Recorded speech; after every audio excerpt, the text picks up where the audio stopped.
Right sir. ఇంకా రఘురామకృష్ణరాజు గారి గురించి ఏమీ తేల్చకుండా అలాగని నాంచకుండా టీడీపీ వ్యవహరిస్తున్న తీరు ఏమనుకోవాలి, ఏమన్నా వ్యూహం అనుకోవాలా సార్? ఇంకా ఆయన 1970s 80s ఫార్ములాలే ఫాలో అవుతున్నాడా చంద్రబాబు గారు?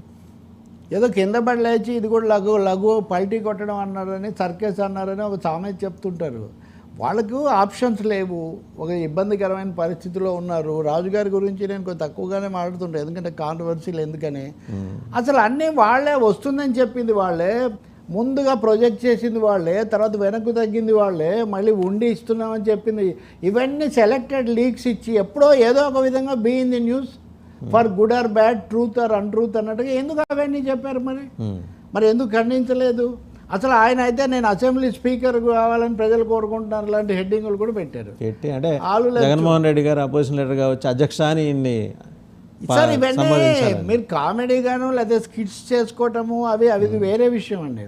సీరియస్ పాలిటిక్స్, ఎలక్షన్స్, బలాబలాలు, విధానాలు చర్చ జరుగుతున్నప్పుడు 1-4 సార్లు నిజంగా ఒక ఎంపీకి ఆయనకు జగన్తో ఎందుకు వచ్చింది, వైసీపీ నుంచి ఎందుకు వచ్చాడో ఆయన సమస్య, అరెస్ట్ చేయడాలు, దౌర్జన్యాలు అంతా ఖండించాం. బట్ సెకండ్ పార్ట్ ఏంటండి అంటే మీకు ఏ పార్టీ, ఏ సీటు, ఏది నాన్ సీరియసా? బీజేపీ, టీడీపీ, జనసేన ఒకటేనా? అసలు ఏ పార్టీ ఇస్తుందో ఏది ఇస్తుందో కూడా తెలియకుండా చాలా హాస్యాస్పదమైన స్థాయికి. ఆ రోజు మీరు చూసి ఉంటారు సార్, తాడేపల్లిగూడెం సభలో రఘురామకృష్ణరాజు గారు మాట్లాడుతున్నప్పుడు ఇలా నేను ఈ 3 పార్టీల్లో ఏదో ఒక పార్టీ నుంచి నేను కంటెస్ట్ చేయకూడదని చెప్పి వెనకాల నుంచి చంద్రబాబు నాయుడు గారు, పవన్ కళ్యాణ్ గారు నవ్వుకుంటున్నారు. చాలా క్లియర్ విజువల్ కూడా క్యాప్చర్ చేసి చాలా మీడియాస్లో ప్లే అయింది. అంటే మన ఎందుకు నవ్వి ఉంటారంటే అంత హాస్యాస్పదంగా తయారైంది మన ప్రజాస్వామ్యం. వ్యతిరేకించడానికి ఆయనకి ఎంత హక్కు ఉందో ఆయన అదే నేను చెప్పా, సాయం సంధ్యావేళల శ్రీనివాస పురాణం విశాలాంధ్ర జనాభాలకి ఖరీదైన వినోదం అని ఇదివరకు నల్లపరెడ్డి శ్రీనివాసరెడ్డి ఇలా చేస్తుండేవాడు.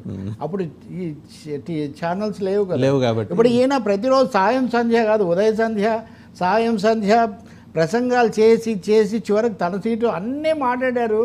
కానీ తనేం చేస్తాడో, తన సీట్ ఏంటో, తన భవిష్యత్ ఏంటో, రాజకీయ భవిష్యత్తు ఏంటో తెలియదు. అంటే నిబద్ధత కానీ స్పష్టత కానీ ఏమీ లేదు.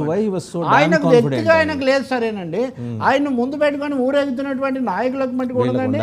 ది గ్రేట్ బీజేపీ దేశాన్ని పాలించి విలక్షణమైనటువంటి పార్టీ అని చెప్పే వాళ్లకు విచక్షణ రహితమైనటువంటి ఈ ఏమనాలి, ఒక విధమైన వికృతమే కదా ఇది. దీన్ని ఇలా సాగదీస్తూ మళ్ళీ ఎవరిని పడితే వాళ్ళని తిట్టడం.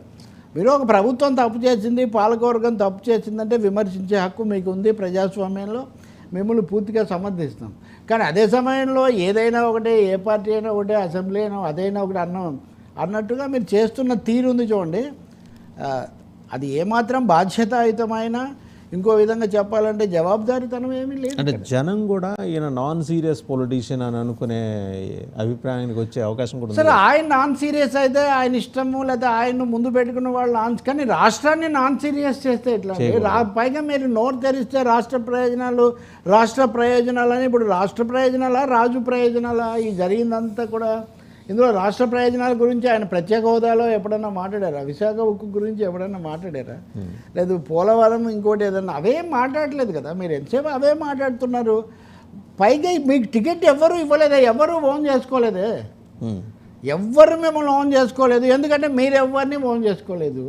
అంటే మీరు ఇన్ని రోజులు మీ చుట్టూ తిరిగిన వాళ్ళే ఓన్ చేసుకోలేదే. మీరు నేను రాష్ట్రం అంతటిని ఓన్ చేసుకున్నాను, రాష్ట్రం అంతా నన్ను ఓన్ చేసుకుంది అని చెప్తే దాంట్లో ఏమన్నా విశ్వసనీయత అనేది ఎక్కడుందండి? మీరు అన్నట్టు సీరియస్నెస్, గాంభీర్యం ఎక్కడుంది, వాస్తవికత ఎక్కడుంది? చెప్పండి ఏదో ఒకటి. లేదు 4 రోజులు మాట్లాడకండి. ఎందుకు రోజు పొద్దున సాయంత్రం మాట్లాడతారు? ఈరోజు ఒక లీక్ ఇస్తారు, రేపు ఒక ఇది ఇస్తారు, అవతల వాళ్ళకి షాక్ అనుకుంటూ మీ లీకులు ఎక్కువైపోయాయి కదా. ఇంత బాధ్యతారహితమైన ఒక వ్యక్తి అభ్యర్థిత్వం ఇంత బాధ్యతారహితంగా మారడం ఇంతవరకు చూడలేదండి. మీరు పోటీ చేయకపోతే, మీరు పోటీ చేయడం రాష్ట్ర సమస్య, అదేమన్నా రాజ్యాంగ సమస్య. చేయకపోతే ఏమైంది? పోనీ తేలకపోతే తేలేక చెప్పండి. మీరు ఎప్పుడైనా చూసారా ఒక వ్యక్తి వచ్చి ఒక వేదిక మీద మాట్లాడి ఈ 3 పార్టీలో ఏదో పార్టీలో చేస్తాను, ఈ 3 పార్టీలు ఎక్కడ ticket, first of it's kind ఏమన్నారు? బీజేపీ వాళ్ళు మా దగ్గర చేరలేదు, మేము ఎందుకు ఇస్తామన్నారు. అంతే కదా. What is the bond? కాబట్టి ఇది ఒక విధమైన చాలా తేలికపాటి హాస్యాస్పద వ్యవహారంగా తయారైంది. ఇది వ్యూహం అంటే ఓకే, ఇలాంటి వ్యూహాలు బెడిసి కొడతాయి తప్ప ఏమీ ఫలితం ఇవ్వవు. Right sir. ఈ క్యాపిటల్